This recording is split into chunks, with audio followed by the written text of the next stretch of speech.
नमस्कार दोस्तों, मेरा नाम है संदीप। मैं स्वागत करता हूं आप सभी का द स्टडी एक्सप्रेस के डेली करंट अफेयर्स सेगमेंट में, जहां पे हम लोग डिस्कस करते हैं डेली करंट अफेयर्स। आज है 1 अप्रैल। तो आज का करंट अफेयर्स हम लोग शुरू करते हैं। तो आज का पहला सवाल, भारत पहली बार ला पैरायूज नेवल एक्सरसाइज में फ्रांस, अमेरिका, जापान और ऑस्ट्रेलिया के साथ भाग लेगा। ला पैरायूज एक्सरसाइज कहां आयोजित किया जाएगा? साउथ चाइना सी में, बंगाल की खाड़ी में, पारस की खाड़ी में या अरब सागर? तो इसका सही जवाब होगा बंगाल की खाड़ी। ये देख सकते हैं बंगाल, बे ऑफ बंगाल यानी बंगाल की खाड़ी, यहीं पे आयोजित किया जाएगा ला पैरायूज। ला पैरायूज की बात करें, पैरायूज, ये ला पैरायूज नाम है एक फ्रांस के जो ट्रेवलर थे, वो उन्होंने ही खोज किया था ऑस्ट्रेलिया का, और इसलिए इनका ये नाम पे इनको सम्मानित करने के लिए इसका आयोजन किया जाता है। ये इसका नाम रखा गया है ला पैरायूज एक्सरसाइज। ला पैरायूज एक्सरसाइज में इसके पहले ऑस्ट्रेलिया, जापान और अमेरिका भाग लेते रहे हैं, लेकिन पहली बार इसमें इंडिया को सम्मिलित किया गया है। ये दर्शाता है कि इंडिया इस समय फ्रांस कितने क्लोज फ्रेंड बनते जा रहे हैं, कितने क्लोज एलाई बनते जा रहे हैं। और इसको, इस एक्सरसाइज को बोला जा रहा है क्वाड, क्वाड+1। जैसे आप जानते होंगे क्वाड में 4 कंट्री हैं क्वाड्रिलेटरल, जो एलाई है 4, इंडिया, ऑस्ट्रेलिया, जापान और अमेरिका। वो इसके पहले मालाबार एक्सरसाइज करते रहे हैं, जिसमें ऑस्ट्रेलिया को छोड़ के तीनों देश, मालाबार केरला में पड़ता है, मालाबार, मालाबार एक्सरसाइज देख सकते हैं यहाँ पे मालाबार है। हर साल मालाबार एक्सरसाइज आयोजित किया जाता है यहाँ अरेबियन सी में या बे ऑफ बंगाल में। तो पहली बार इन चारों देश मिलके के अलावा प्लस फ्रांस, ये पांचों देश मिलकर एक एक्सरसाइज आयोजित कर रहे हैं बे ऑफ बंगाल में, जिसको बोला जा रहा है ल पैरायूज एक्सरसाइज। ये हिंद महासागर में आयोजित किया जा रहा है जाएगा। ये माना जा रहा है कि चाइना को काउंटर करने के लिए स्टेप उठाया जा रहा है, क्योंकि चाइना बहुत एग्रेसिवली हिंद महासागर या साउथ चाइना सी में अपना प्रभाव बढ़ा रहा है। तो इस समय की जरूरत है कि चारों देश एक साथ आए, या पांचों देश, नहीं तो चाइना बहुत तेजी से बढ़ता जा रहा है। आप सोचते होंगे कि फ्रांस जो है एक यूरोपियन कंट्री है, तो इसका उसका हिंद महासागर में क्या काम? मान लो अमेरिका तो है हर जगह, अमेरिका फैला हुआ है, लेकिन ऑस्ट्रेलिया, जापान और इंडिया का तो जो वो जेन्यून है उनका प्रॉब्लम, उनका टेंशन, लेकिन यहाँ पे फ्रांस का क्या काम? तो आप देख के सरप्राइज होंगे कि फ्रांस का जो ओवरसीज टेरिटरी है, जो फ्रांस यूरोप के बाहर का टेरिटरी है, और दुनिया में सबसे बड़ी टेरिटरी फ्रांस की है। आप हिंद महासागर में देख सकते होंगे यहाँ पे रीयूनियन आइलैंड है, जो फ्रांस का एक ओवरसीज टेरिटरी है, जो मेडागास्कर के पास है। यहाँ ऑस्ट्रेलिया के पास न्यू कैलिडोनिया है। और यहाँ पे देख सकते होंगे साउथ अमेरिका में फ्रेंच गुयाना और फ्रेंच पेलिसोनिया, पोलिनेशिया, यहाँ पे ये सब जो है फ्रांस की ओवरसीज टेरिटरी हैं। तो इस तरह से France France, India, Australia, Japan और अमेरिका इंडियन ओशियन में चाइना का ज़्यादा प्रभाव न बढ़ने पाए, वहाँ पर फ्री ट्रेड हमेशा के लिए होता रहे, इसके लिए ये साथ आए हैं। साथ में एक्सरसाइज, इस समय काफ़ी एक्सरसाइज कर रहे हैं, और धीरे धीरे एक्सरसाइज इस तरह से बढ़ता ही जा रहा है। अब अगला सवाल देखते हैं। अभी हाल ही में किस देश ने गर्भपात शोक अवकाश के लिए कानून पारित किया? ऐसा करने वाला दुनिया का दूसरा देश बन गया है। यहाँ पे जो गर्भपात या मिसकैरेज चाइल्ड होते हैं, उसके लिए पार्टनर को, दोनों पार्टनर हस्बैंड और वाइफ को 3 दिन का लीव दिया जाएगा। इस तरह का कानून पहले भारत ही बना चुका है। तो माना जाता है पहला, दुनिया का पहला देश है भारत जो इस तरह का कानून बनाया है। अब दूसरा देश कौन सा है? इसका सही जवाब होगा न्यूजीलैंड। न्यूजीलैंड, द हिंदू का न्यूज दे सकते हैं यहाँ पे New Zealand passes miscarriage bereavement leave law. यहाँ पे दोनों पार्टनर को 3 दिन का लीव दिया जाएगा। अब एक बार न्यूजीलैंड को देख सकते हैं, पे है हमारा इंडिया, और यहाँ से ऑस्ट्रेलिया के ठीक क्रॉस करने के बाद पैसिफिक ओशियन में है न्यूजीलैंड। न्यूजीलैंड ऐसा पास करने वाला, ऐसा लॉ पास करने वाला दुनिया का दूसरा देश बन गया है। ये है न्यूजीलैंड। यहाँ पर थोड़ा क्लियर मैप है। न्यूजीलैंड की बात करें तो यहाँ का कैपिटल है वेलिंगटन और यहाँ की प्राइम मिनिस्टर हैं जसिंदा आर्डेन।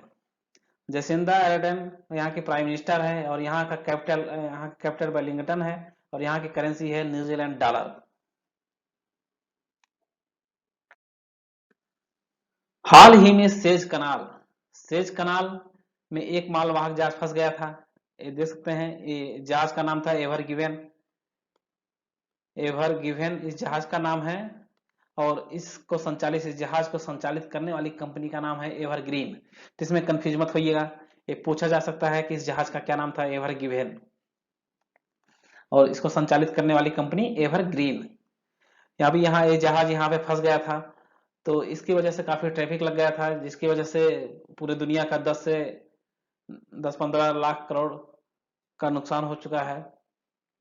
अब बात करें सेज कनाल की तो यहाँ पे दुनिया का 10 से 12% ट्रेड जो है इस रूट से होता है।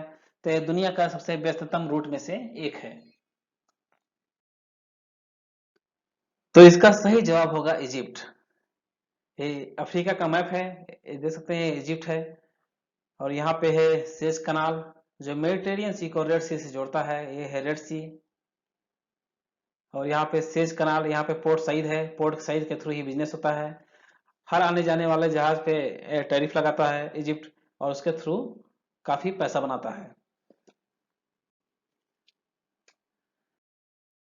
एक बेटर मैप है, ये देख सकते हैं यहाँ पे ये सेज कनाल। बात करें सेज कनाल की तो सेज कनाल का मॉडर्न स्वरूप जो है 1869 में बन के तैयार हुआ। इसका मॉडर्न सर्वे कराया था 18वीं सदी के शुरुआत में नेपोलियन के द्वारा कराया गया था। उसके पहले ये रूट कई बार यूज होता रहा है। ये देख सकते हैं नील रिवर है, नील रिवर के थ्रू यहाँ पे कई ट्रिब्यूटरीज हैं जो आके यहाँ पे रेड सी में मिलती हैं। तो यहाँ पे बिजनेस होता, यहाँ पे इस रूट के थ्रू ट्रेड होता रहा है, लेकिन ये बहुत छोटी मात्रा में हुआ करता था क्योंकि यहाँ पे प्रॉपर रूट नहीं था। तो कई बार यहाँ पे लोग बिजनेस के लिए जो सामान लाते थे यहाँ पे लाके ऊँट के द्वारा पूरे एशिया में इसका बिजनेस करते थे, एशिया में इसके थ्रू ही जाते थे ऊँट के द्वारा। लेकिन जब अफ्रीका का रूट खोज लिया गया पुर्तगालियों द्वारा शुरुआत में, तो यहाँ पे काफी पुर्तगालियों का फिर बाद में ईस्ट इंडिया कंपनी का कब्जा हो गया था, जिसके द्वारा फ्रांस अपने आप को असहज महसूस करता था बिजनेस करने के लिए। और यहाँ पे ऑटोमन एम्पायर का ज्यादा शासन था पूरे इसमें। तीनों ने अपने एक शासक को या अपने प्रधानमंत्री बोल सकते हैं या अपना जो रिप्रेजेंटेटिव था उसको यहाँ भेजते हैं, जिसका नाम था मेतहर अली पाशा जो हैं यहाँ पे इजिप्ट में शासन करने तो आते हैं लेकिन खुद को अपना डिक्लेयर कर देते हैं एक स्वतंत्र शासक। तो ऑटोमन एम्पायर कई बार उनको शुरुआत में तो ना नुकुर किया, लेकिन बाद में ये मान गए कि क्योंकि इनके पास ऑटोमन एम्पायर कमजोर होता गया था। तो ऑटोमन जो मेतहर अली पाशा के जो पुत्र थे सईद अली पाशा, जब 1849 में इनका डेथ हो गया था तो इनके मेतहर अली पाशा के थे 93 बच्चे। इनके 93 बच्चे थे, लेकिन 93 के 93 जो है बहुत ज्यादा स्ट्रांग नहीं माने जाते थे। तो उसमें जो है लास्ट में बनते हैं सईद अली पाशा जो हैं बनते हैं यहाँ के शासक इजिप्ट के। तो सईद अली पाशा के का बहुत क्लोज रिलेशन था फ्रांस के कई अधिकारियों से। तो उन्होंने फ्रांस के अधिकारियों ने उनका इस्तेमाल किया ये सेज कनाल पास कराने के लिए और इनको इसको 99 साल के लीज पे फ्रांस को ये सुपुर्द कर दिया गया। तो फ्रांस इसको चलाता रहा है, लेकिन 1949 में मोहम्मद नासिर जो थे इजिप्ट के प्रेसिडेंट, इजिप्ट के प्रेसिडेंट, इन्होंने इसका राष्ट्रीयकरण कर दिया है सेज कनाल का। बात करें इस समय कैपिटल की तो इजिप्ट का कैपिटल है सियारो, देख सकते हैं सायरो, और वहां के इस समय प्रेसिडेंट हैं अब्दुल फती अल सीसी।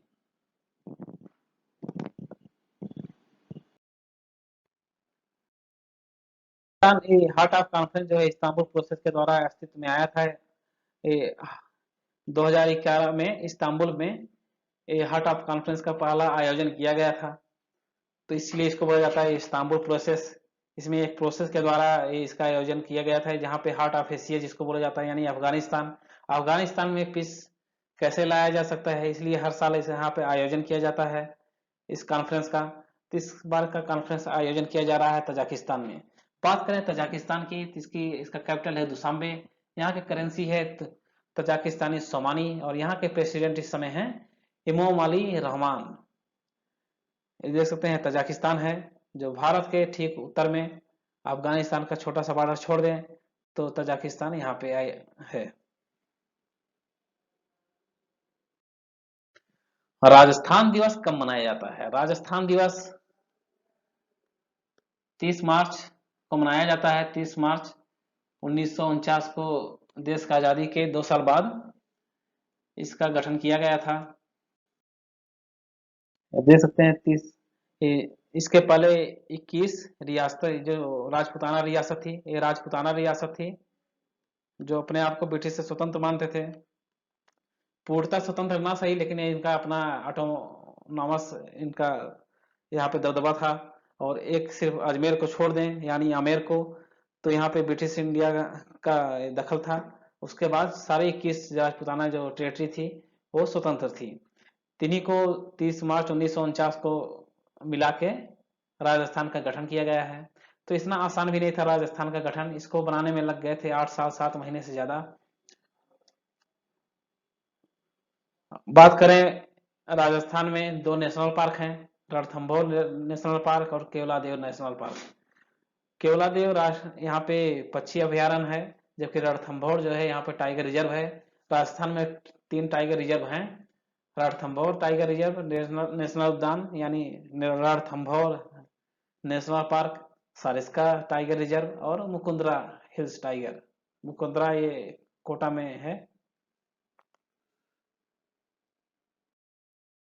सरस्वती सम्मान 2020 के लिए किसे चुना गया है? सरस्वती सम्मान विक्रम चंद्रा, शरद कुमार लिम्बाले, रस्किन बांड या केदारनाथ सिंह? इसका सही जवाब होगा शरद कुमार लिम्बाले। शरद कुमार लिम्बाले जो 2018 में इनका एक नोवेल आया था सनातन, इसमें छुआछूत से संबंधित है, छुआछूत या दलित से संबंधित उपन्यास है, इसलिए इसको जो है ये मराठी उपन्यासकार हैं। देख सकते हैं ये सनातन मराठी में ही था, इसका हिंदी अनुवाद किया गया है पद्मजा घोरपड़े के द्वारा। तो इस मराठी में मूलतः उपन्यास है, इसी के लिए इनको ये अवार्ड दिया गया है। ये है शरद कुमार लिम्बाले। बात करें सरस्वती सम्मान की, सरस्वती सम्मान जो है 1991 से शेड्यूल 8 में जितने भी लैंग्वेज हैं उन सभी में पिछले 10 साल में उत्कृष्टतम कृत के लिए ये अवार्ड प्रदान किया जाता है। इसमें 15 लाख रुपए दिए जाते हैं, तो ध्यान रखिएगा इस बात का। कौन सा देश दुनिया का पहला एनर्जी आइलैंड बना रहा है? कौन सा देश दुनिया का पहला एनर्जी आइलैंड बना रहा है? स्वीडन, जर्मनी, डेनमार्क या भारत? ये एनर्जी आइलैंड है, ये पूरा आइलैंड जो समुद्र के में बनाया गया है, जिसका यहाँ पे सिर्फ एनर्जी प्रोड्यूस किया जाएगा, मास लेवल पे यहाँ पे एनर्जी का प्रोडक्शन किया जाएगा। तो ये कहाँ पे बनाया गया है? सही जवाब होगा डेनमार्क। यह डेनमार्क, और यहाँ पे देख सकते हैं, यहाँ पे उसके नॉर्थ में, उसके नॉर्थ में बोल सकते हैं, उसके वेस्ट में स्थित है नॉर्थ सी। नॉर्थ सी, ये भी पूछा जा सकता है कि नॉर्थ सी कौन सा सी में बनाया गया है दुनिया का पहला आइलैंड, तो है नॉर्थ सी, डेनमार्क के द्वारा बनाया गया है। तो इसका सही जवाब होगा डेनमार्क। वर्ल्ड इकोनॉमिक फोरम ने ग्लोबल जेंडर गैप इंडेक्स 2021 जारी किया है। इस इंडेक्स में भारत को किस नंबर पर रखा गया है? 105, 112, 131 या 140? तो इसका सही जवाब होगा 140। वर्ल्ड इकोनॉमिक फोरम का ये साउथ एशिया का इंडेक्स है। आप देख सकते हैं यहाँ पे इंडिया का रैंक जो है 140। बात करें 2020 में, 2020 में तो इंडिया का रैंक था 112, 28 रैंक गिर के इस समय 140 हो गया है। ये बात करें ग्लोबल जेंडर गैप इंडेक्स की, ये माना जाता है हेल्थ में, एजुकेशन, पॉलिटिक्स और इकोनॉमिक में दोनों जेंडर में मेल फीमेल में कितना गैप है, उसके आधार पर इसका सर्वे किया जाता है। जैसे कि बराबर हेल्थ में बराबर उनको उनको फैसिलिटी मिल रहा है कि नहीं मिल रहा है, उनको बराबर शिक्षा मिल रहा है कि नहीं मिल रहा है। पॉलिटिक्स में आप भी महसूस करते होंगे कि इस समय इंडिया में सिर्फ एक चीफ मिनिस्टर हैं जो फीमेल हैं, तृणमूल कांग्रेस की ममता बनर्जी, यानी पश्चिम बंगाल की चीफ मिनिस्टर ममता बनर्जी। इस समय और कोई भी चीफ मिनिस्टर जो है फीमेल नहीं है। और इकोनॉमिक में बराबर काम के लिए बराबर वेतन मिल रहा है कि नहीं मिल रहा है, उनका इकोनॉमिक जो फ्रीडम है वो कितनी है, इसके आधार पर इसका सर्वे किया जाता है। देख सकते हैं 156 देशों का ये सर्वे होता है, जिसमें पहले नंबर पे यहाँ पे है आइसलैंड। आइसलैंड 140 पे देख सकते हैं इंडिया है। बांग्लादेश 65 नंबर पे। अफगानिस्तान अफगानिस्तान 156वें नंबर पे है। अफगानिस्तान देख सकते हैं 156वें नंबर पे है। पाकिस्तान 153 नंबर पे है और 140 नंबर पे इंडिया है। तो हम इस बात पे खुश हो सकते हैं कि हम लोग पाकिस्तान अफगानिस्तान से बेहतर हैं। लेकिन आप दूसरा देखेंगे यहाँ पे बांग्लादेश में कितना ज़्यादा इक्वलिटी है। ये 65 रैंक पे है, नेपाल 106 पे है, श्रीलंका 116 पे है और मालदीव 128 पे है, भूटान 130 पे है। बात करें वर्ल्ड इकोनॉमिक फोरम की, तो वर्ल्ड इकोनॉमिक फोरम का 1971 में गठन किया गया था और इसका हेड क्वार्टर है स्विट्जरलैंड में। 66वें फिल्म फेयर अवार्ड में सर्वश्रेष्ठ अभिनेता का पुरस्कार किसे दिया गया है? सर्वश्रेष्ठ अभिनेता का पुरस्कार किसे दिया गया है? रणवीर सिंह, ऋषि कपूर, इरफान खान या आयुष्मान खुराना? तो इसका सही जवाब होगा इरफान खान। इरफान खान को यह अवार्ड दिया गया है उनकी फिल्म इंग्लिश मीडियम के लिए। और बेस्ट फीमेल की बात करें तो बेस्ट फिल्म फीमेल एक्टर का अवार्ड दिया गया है तापसी पन्नू को, इनकी फिल्म थप्पड़ के लिए।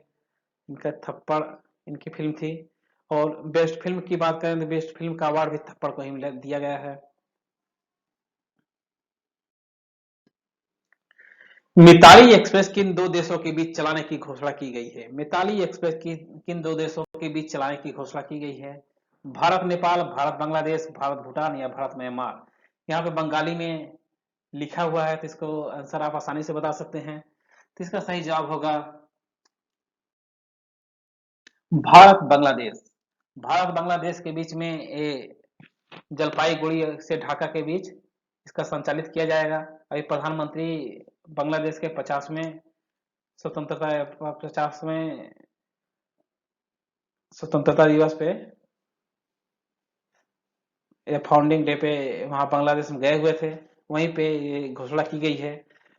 बात करें बांग्लादेश और भारत के बीच में चलने वाली ट्रेनों की, बांग्लादेश और भारत के बीच में दो ट्रेनें और चलती हैं।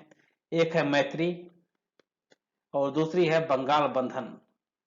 बंगाल बंधन दो ट्रेनें चलती हैं बांग्लादेश और भारत के बीच में, और तीसरी ट्रेनें बन गई है मिताली।